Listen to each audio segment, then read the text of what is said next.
So peer review data. Peer review is mostly around behavior management, and this is what everybody says. In 2007, the Joint Commission and CMS came out with that disruptive behavior undermines a culture of safety, and everybody went, wow, that's really good. We're gonna focus on that. We're gonna tell those physicians to be nice to everybody. And so, but what we failed to recognize and failed to separate was the difference between frustration, because that was gonna be disruptive, and then the other side, which was people have the, personality disorder, maybe a little arrogance, narcissism. Like I said, none of that's here. We have it all at UAB. So you won't understand what I'm talking about. But anyway, perspective is everything. This is a few years ago, but truth is, this is the way I see me. This is the way my kids tell me I look, right? This is what they say. They're like, this is you, Dad, and it's getting bigger and grayer. And so everything is like how you look at it. You like, this is the way I see it, this is the way you see it. And this tool, this disruptive behavior reporting, which is mandatory, is out there. And 90% of the people that get reported are physicians, and 80% of the people that report are nurses. And so there's conflict out there, and recognizing that conflict and how to deal with it is what's important. And so what were the goals for this? Fair and equitable, and really categorize the root cause. Understand the difference between a behavioral issue and a systemic issue. And we categorize, and the way we did this, and we deal with the behavioral issues in a fair system, commit to invest in solution for recurrent stressors, understand where the problems are, and then try to fix them. Because that's the way you gain credibility in the system with the people.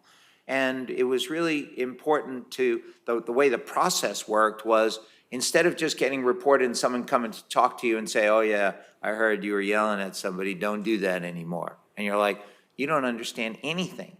And so what we did was create a system where we redacted the report and sent it to the person and said, tell me your side of the story. And they get to type it back.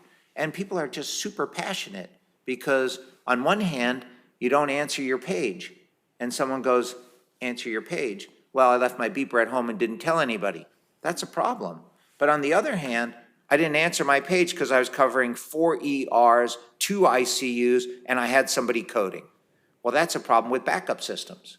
And we need to look at that and understand to make it safer for the patients and the people that are out there grinding it out. So anyway, we looked at this. This was just a guy I worked with, but work not published is work not done. And I would encourage you, if you do projects like this, just write them up. I mean, it doesn't take forever. It's better to share it. And so what we did was we published this and asked the question, is disruptive behavior inherent to the surgeon or the environment? And we looked at 314 events. And what we did was we evaluated the concordance. So what one person said, what the other person said, defined the root cause and the interaction. So the event and the interaction, and understand the factors associated with it. Am I okay for time? What time do you guys finish up? Oh, okay, good. We're fine.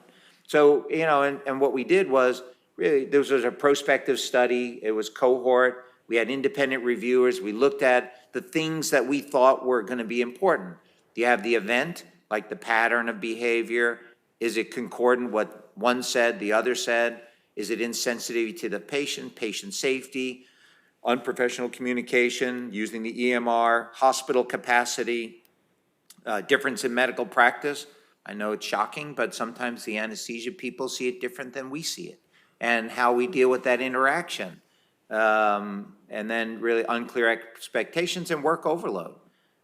So, and then what we did was we had things that had more than 2 agreements. We said, okay, that makes sense.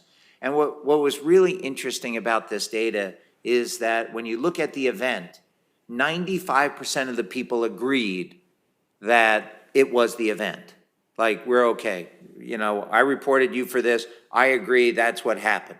But the reason this is so important is that only 30% of the people, 36% of the people agreed on the interaction. You're yelling at me. No, I'm being direct. I'm concerned about the patient. You're not listening. No, you're yelling. And so trying to come up with the understanding of how each person saw that was really what we were after. And this just defined it that people didn't agree on the interaction. And so when you look at it, like, who is it? The attending 65, 66% of the time, and surgical specialties. And people go, look at those surgeons. I told you it was them. Well, not so fast. Give me a minute, give me a break for a second. Actually, if you look at it, it's no surprise that 60%, 61% were in the OR, the ICU, and procedure areas. That's where we live. And so this is where we need to look and understand the stressors. And then you'd say, well, yeah, that could be a stressful environment. Well, sure, it can be a stressful environment. But it's not only the environment, it's some of the interactions. So unclear expectations. I'm asking you to do this. I don't want to do that. Well, this is best for the patient. Well, I don't think so. And so it's trying to get past the understanding of what I'm asking you to do. The second thing is it was work overload. And this is really one of the most important things, competing urgent responsibilities, and really understanding what are you being asked to do, and is it safe to do that, and what's the backup system that you can have. And then it was ineffective help. We found that some of the, and it was complicit, some of the ORs, the surgeons would yell at the nurses that they were incompetent, and so no nurse would ever stay long enough to get trained. But by the same token, we weren't training them long enough for the technical aspects of the situation. So it was complicit. We had situations on both sides that we needed to deal with. And in that situation, we were able to take it from a traveler rate of 65% down to a traveler rate of 14% by training the nurses longer and then putting observers in the OR to really understand the interactions between people and then showing them those interactions. And so it is something that's accomplishable. It did take a lot of work. It did reduce our traveler rate by $325,000 a year, though. And so there was cost associated with it. And then unclear policies. This was around consents. This was one of the biggest things we actually did. Are you guys on paper or electronic consents? Electronic? Both? Yeah, well, paper consents, what's happened to them? They get tore up the morning of operation if there's some policy that says the times have to match or some crazy thought, and then it creates a lot of conflict. We made it to 95% electronic. Now they just show up in the EMR and we don't deal with all the issues around timing. It made a huge difference. It was the #1 reason why there was conflict the morning of operation, because we're telling people you have to have on-time starts because you got a metric, and then I tear up the consent, and then I'm not going to be on an on-time start, and blah, blah, blah, blah, blah. So these are all the things. And then hospital capacity. One of the challenges is if you have a full hospital, we're running now at about 95% occupancy and boarding roughly between 50 and 100 people a day in the ER on stretchers. And the problem is not people coming from the outside where you need to transfer them in. The problem is at night where all you are there taking care of people and somebody gets sick and you have no place to put them. That's bad for the nurse who's taking care of them. It's bad for you because neither of you can go take care of the other people you need to take care of. And then all the stress that goes along of taking care of somebody in the wrong environment. And so capacity was a big deal. And so those are the things, and we can identify them and say, well, how do we manage it? This part of the study wasn't about managing the problem. We'll talk about that later. This was managing the interaction. And one of the things that people say, well, why people come to go, why did they report me?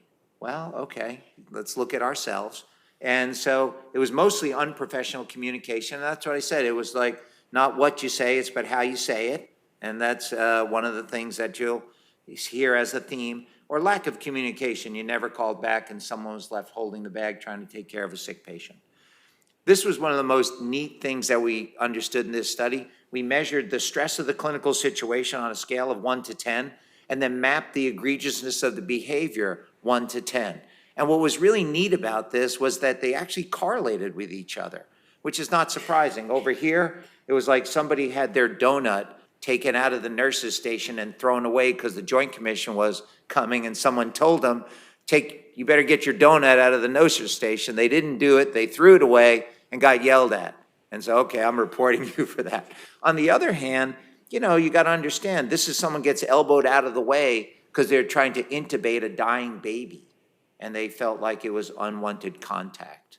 Well, those are different situations, but they're equally important to understand. They both get reported, but we need to look at those situations and manage them appropriately.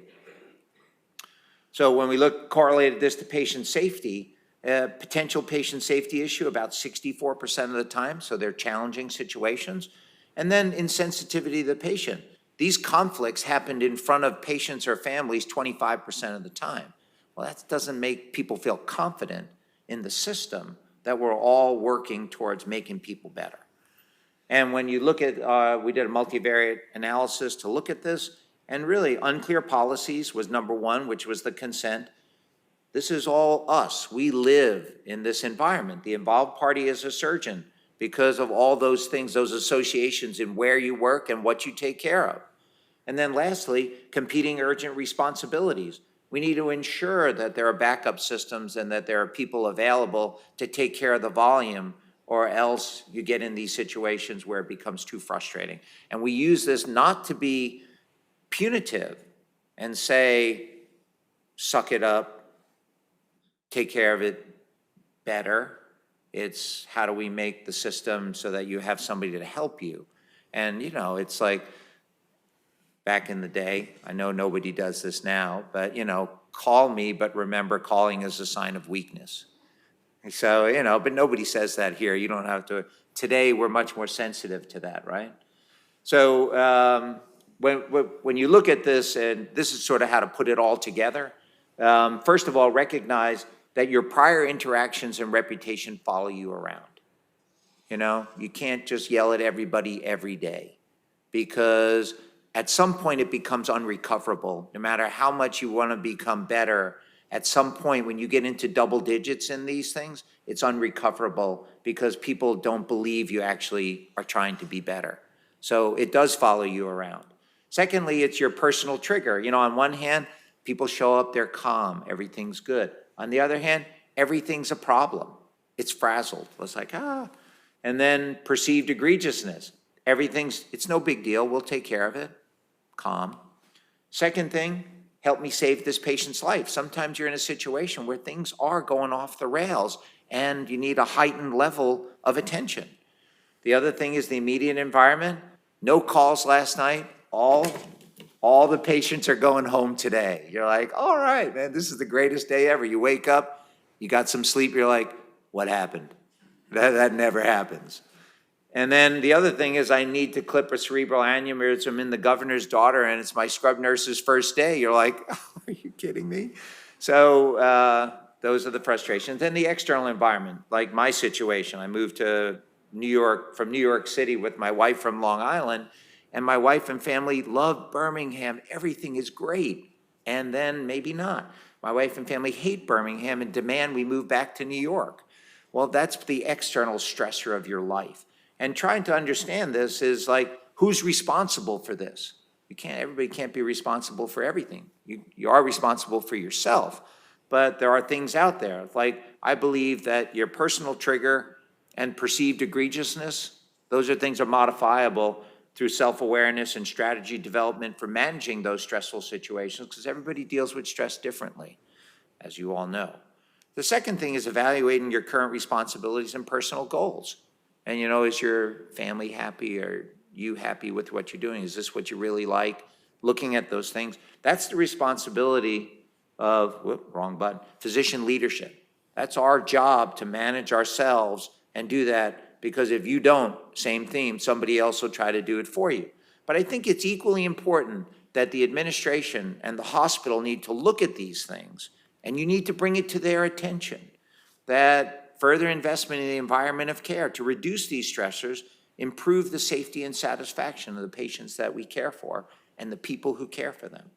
So that's administration. Both of us need to hold each other accountable. Then you go, so what, who cares? And you're like, no, there are system issues, and is managing behavior.